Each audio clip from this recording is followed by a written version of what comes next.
Amen. The word says, moreover, as for me, God forbid that I should sin against the Lord in ceasing to pray for you, but I will teach you the good and the right way.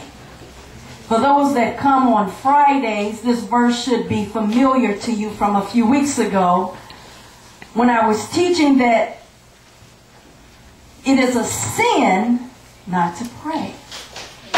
I know that a lot of us never really considered that as a sin, but according to the Word, it is. Because the Word tells us that if we love God, that we will obey His Word. The Bible is a set of instructions for us, and sin is disobedience to God's Word. Is that right? Amen.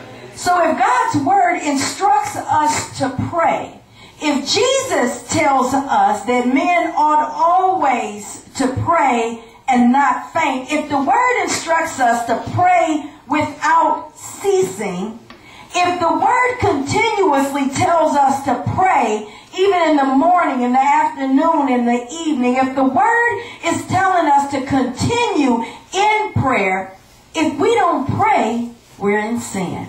Amen. Amen. Amen. And this verse of Scripture says, God forbid that I should sin against the Lord in ceasing to pray for you. God forbid that I should be in sin and sin against the Lord by not praying, by stopping my prayer, by not continuing to pray for you. And if we consider the fact that when we don't pray, when we're too tired to pray, when we have too much to do to pray, when we only got a second to pray, we are in sin. Amen. Amen.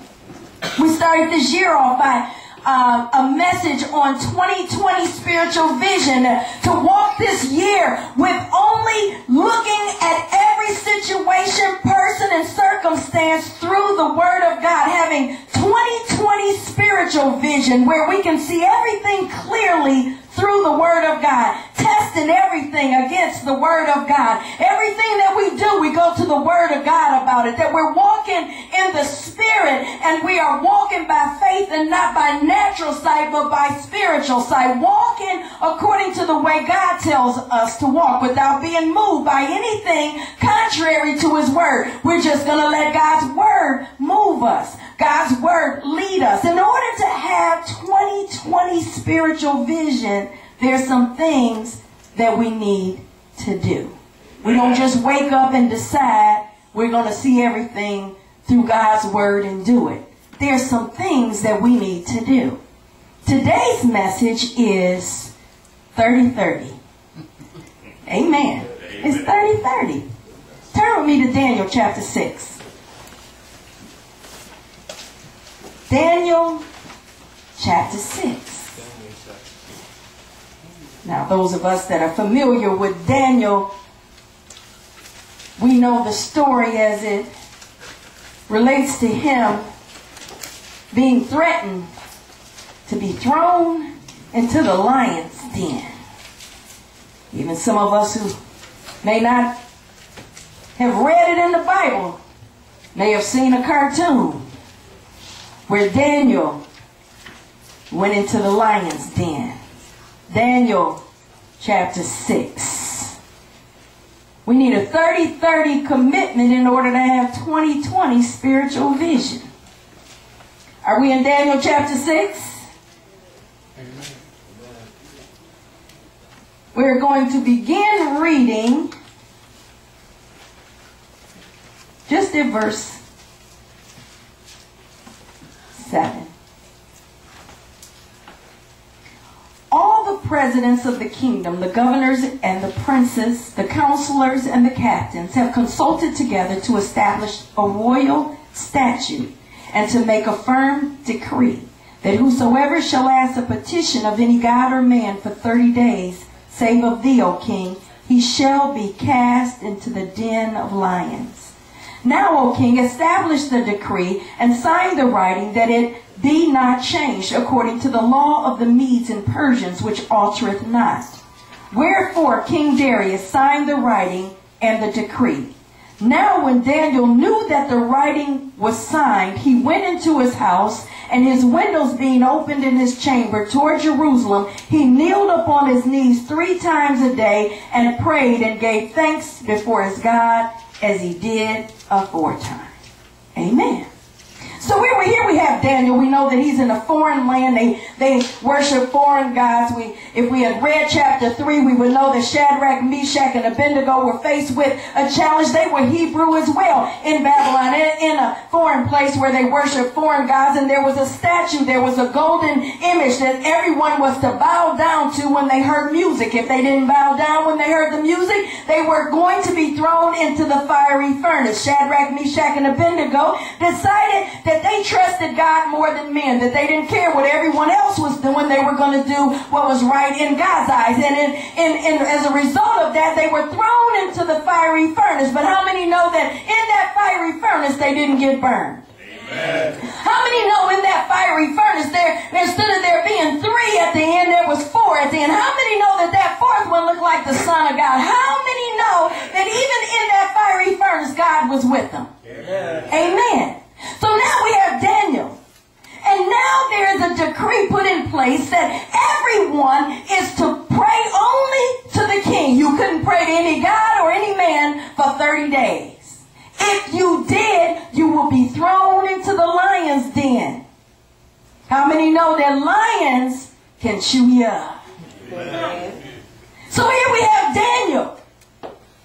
Daniel trusted God. Daniel had a relationship with God. God and Daniel were just like this, because the word tells us that after that decree was put in place, after they said whoever prays to any other god or anybody else, they're going to be thrown in the lions den. Daniel, it says, went back to his chamber with the window open so everybody could see him, and he kneeled down and he prayed 3 times like he always did. Amen. Amen.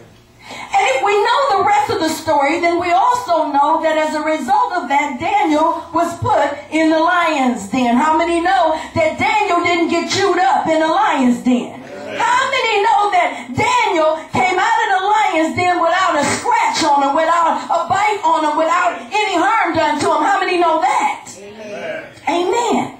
For 30 days, they were told, they were instructed not to pray to anybody except the king.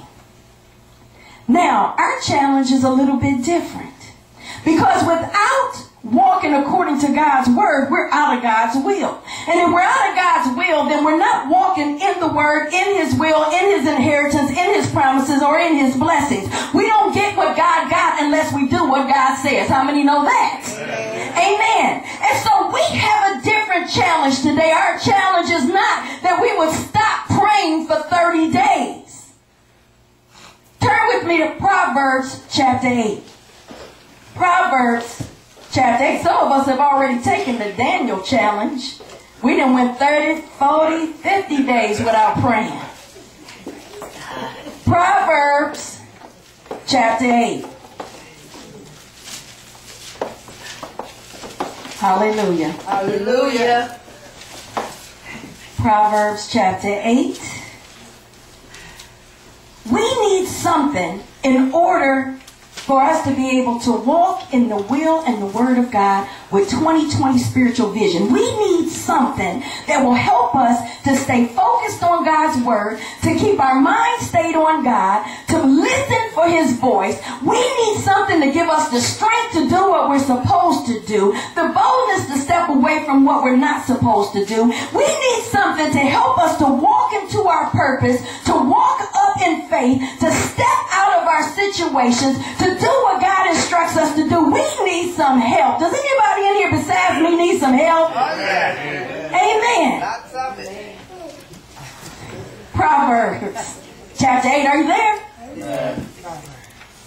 I'm going to begin at verse 1. I have a focus, a particular verse that I'm focused on, but let's just quickly go through some of these verses. And in verse 1, it starts off saying, "Doth not wisdom cry, and understanding put forth her voice?